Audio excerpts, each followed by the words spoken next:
দিল্লিতে তৃণমূলের নয়া অফিস, রাজেন্দ্র প্রসাদ রোডে তৃণমূলের নয়া অফিস। আর নয়া অফিসে অভিষেক সহ তৃণমূল সাংসদরা।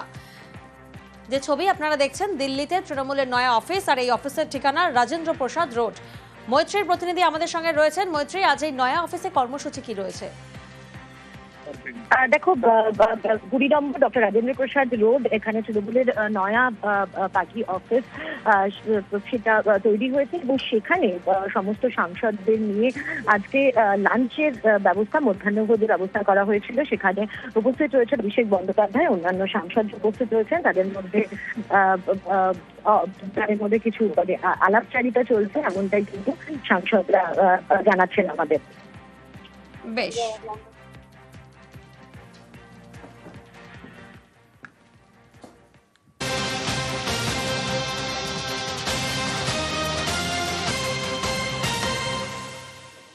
এসআইআর এর সুপ্রিম হস্তক্ষেপ নয়, এসআইআর এ আপাতত হস্তক্ষেপ করল না সুপ্রিম কোর্ট। এসআইআর শুনানিতে মন্তব্য বিচারপতি সূর্যকান্তের। প্রতিনিধি অর্ণব আমাদের সঙ্গে রয়েছেন। অর্ণব, আজ বিচারপতির পর্যবেক্ষণ কি ছিল?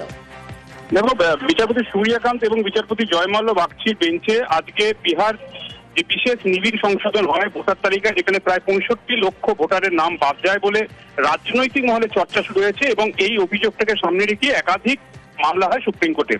এবং সেই মামলায় বিচারপতি সূর্যকান্ত এবং বিচারপতি জয়মাল্য বাগচি মামলাকারীদের তরফে আইনজীবী কপিল সিব্বালকে প্রশ্ন করেন। যেমন বিচারপতি সূর্যকান্ত বলেন যে প্রকৃত যারা ভুক্তভোগী বা অর্থাৎ যারা ক্ষতিগ্রস্ত, যাদের নাম সত্যি সত্যি বাদ গেছে, তারা কোথায়, তারা কেন আদালতে নেই, সেটা জানতে চাইলেন। এবং একই সঙ্গে তাদের এই প্রকৃত ক্ষতিগ্রস্তদের তালিকা কোথায়, সেটা আদালত পাচ্ছে না এখনো পর্যন্ত। দ্বিতীয়, ড্রাফট রোল বানিয়েছে ইলেকশন কমিশন এবং এই ড্রাফট রোলে যদি 65 লাখ নাম বাদ দিয়ে থাকে ভোটারের, সেক্ষেত্রে এই 65 লাখই যদি মনে করেন তারা প্রকৃত ভোটার, তাহলে ফর্ম 6 সেটা পূরণ করে ওই ভোটার তালিকায় নাম তোলার কিন্তু আবেদন করা যায়। কাজে সেই সুযোগও কিন্তু চলে যায়নি, কারণ এটা ড্রাফট রোল।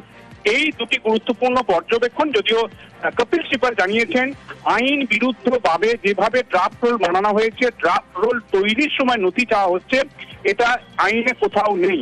যদিও মামলাটি শুনানির পর কোনো রকম ইঙ্গিত দেয়নি সুপ্রিম কোর্ট এই বিষয়ে কমিশন যে কাজ করছে সেটা বিষয়ে কোনো রকম হস্তক্ষেপ তারা করবে, তার কোনো তাদের অভিব্যক্তিতেও সে প্রকাশিত হয়নি।